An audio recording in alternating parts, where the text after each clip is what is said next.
क्षेत्र व्यापलेलं आपल्याला दिसतंय. पण त्यामध्ये सुद्धा म्हणजे या एकूण क्षेत्रापैकी 2.41% क्षेत्र हे भूक्षेत्र नुसतं व्यापलेलं आहे. आणि त्याच्यामध्ये देखील पर्वत आहेत, अनेक प्रकारची शिखरं आहेत. हा भाग देखील आपल्याला दिसून येतो. तुमचा जगाच्या एकूण लोकसंख्येपैकी 17.5% लोकसंख्या ही भारतात आहे. जगाच्या एकूण लोकसंख्येपैकी जर विचार केला तर आपल्याला पूर्णपणे जगाच्या बाबतीत सांगते. तिथे जर आपण भारताची लोकसंख्या बघितली तर ती किती आहे? 17.5% लोकसंख्या आपल्याला दिसते. दुसरा पॉईंट, भूभाग कमी आणि लोकसंख्या जास्त असं आपल्याला लक्षात येतं. बरोबर आहे. लोकसंख्या त्यामध्ये 121 कोटी लोकसंख्या ही कोणत्या भूक्षेत्रामध्ये राहते? फक्त 17.5. म्हणजे मगाशी आपण जे बघितलं. पुढचं आहे ही जनगणना बघा. 2011 नुसार भारताच्या लोकसंख्येची सरासरी घनता ही 382 व्यक्ती प्रति चौरस. म्हणजे जर आपण असं बघितलं की एवढं हे जे क्षेत्र आहे हे क्षेत्र सपोज एवढी संख्या आहे आणि जर आपण म्हटलं की याच्यामध्ये सपोज 8 जण, आता ही शेती असतो तर 8 जण शेती करतात, तर त्या 8 जणांचं बायफर्केशन किती आहे त्या पद्धतीने आपल्याला करावं लागेल.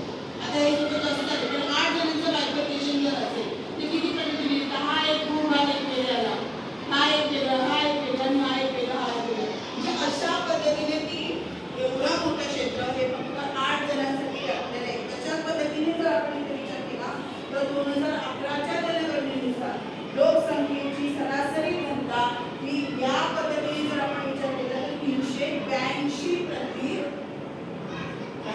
व्यक्ती प्रति किमी अशा पद्धतीने आपण बघितलं. लोकसंख्येचे वितरण हे कसे? असमान आहे. वितरण कसं आहे? असमान आहे. मगाशी आपण शिकलेले. इथं मी तुम्हाला जेव्हा म्हणते हा भाग आपल्याला पूर्णपणे डार्क दाखवलेला आहे, म्हणजे इथं उत्तर प्रदेश पूर्ण होते. या भागामध्ये लोकसंख्येचं वितरण हे कसं आहे? जास्त आहे. म्हणजे त्याचा अर्थ, आणि इथे जर बघितलं तर विरळ होत गेलेलं आपल्याला दिसून येतं.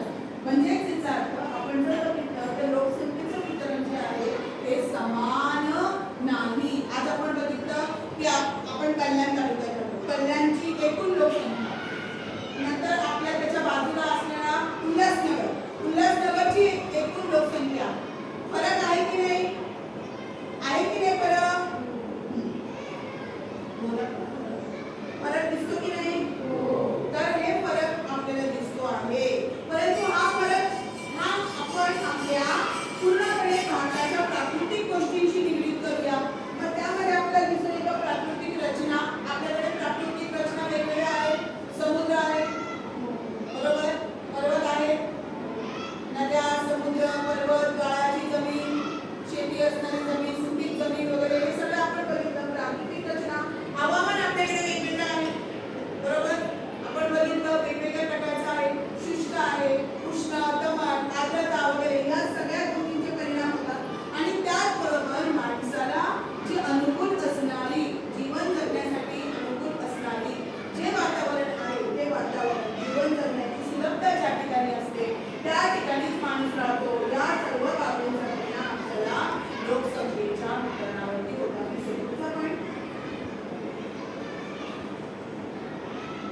जमीन सुपीक आहे, मैदानी प्रदेश, पाण्याची उपलब्धता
नुसार ब्राझीलची जी लोकसंख्या होती ती किती होती? 19 कोटी होती. आणि जर आपण पूर्ण जगामध्ये बघितलं तर या लोकसंख्येच्या बाबतीत लोकसंख्येच्या बाबतीत जर आपण बघितलं तर 5वा क्रमांक लागतो. कितवा? आपण किती आहोत? विसरायचं नाही. आणि ब्राझील 5वा आहे. म्हणजे क्षेत्रफळाच्या दृष्टिकोनातून ब्राझील 5वा क्रमांकाचा आपल्याला दिसतोय. आपल्याला दिसतोय. आणि त्याचबरोबर जगाच्या लोकसंख्येवरती फक्त 2.78% लोकसंख्या ही या देशामध्ये आपल्याला दिसून येते. 2.78% लोकसंख्या. आपलं वितरण बघा 17.5 होतं. लक्षात येते बघा. त्यामुळे या देशामध्ये लोकसंख्येची सरासरी घनता किती आहे? 23. आणि आपली किती होती? 382. म्हणजे विचार करा ही घनता किती दिसते आपल्याला? 23 प्रति चौकीने आपल्याला एवढी दिसते. कसं काही छान नाही राहणार लोकं? कसं काही त्यांचा विकास होणार नाही? विचार करा ना. आपण हा बघितला 8 जणांमध्ये हा एवढा भाग व्यापलेला आहे. इथे तुम्ही बघा 23 जणांमध्ये कुठे केलेले आहे. विचार करा. म्हणजे हा भाग जो आहे तो किती प्रत्येकाला येईल अशा पद्धतीने. तुमचं त्यानंतर भारत आणि ब्राझीलचे तुलनात्मक अभ्यास करता ब्राझीलचे भूक्षेत्र हे जास्त आहे आणि लोकसंख्या कमी आहे. मला सांगा कोणता देश जो आहे तो म्हणजे यामध्ये विकसित? आता आम्ही भारत लांब करतो असं नाही होत.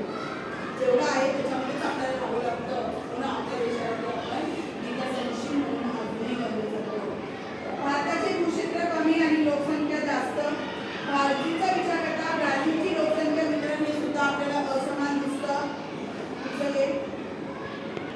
बहुतांश लोकसंख्या पूर्व किनारपट्टीच्या 300 किमी रुंदीच्या पट्ट्यामध्ये आपल्याला आढळते. बहुतांश लोकसंख्या आपल्याला तर पूर्णपणे पूर्व किनारपट्टी जी आहे या पूर्व किनारपट्टीच्या जवळपास सगळा भाग आपल्याला दिसून येतो. सगळ्यात महत्त्वाचं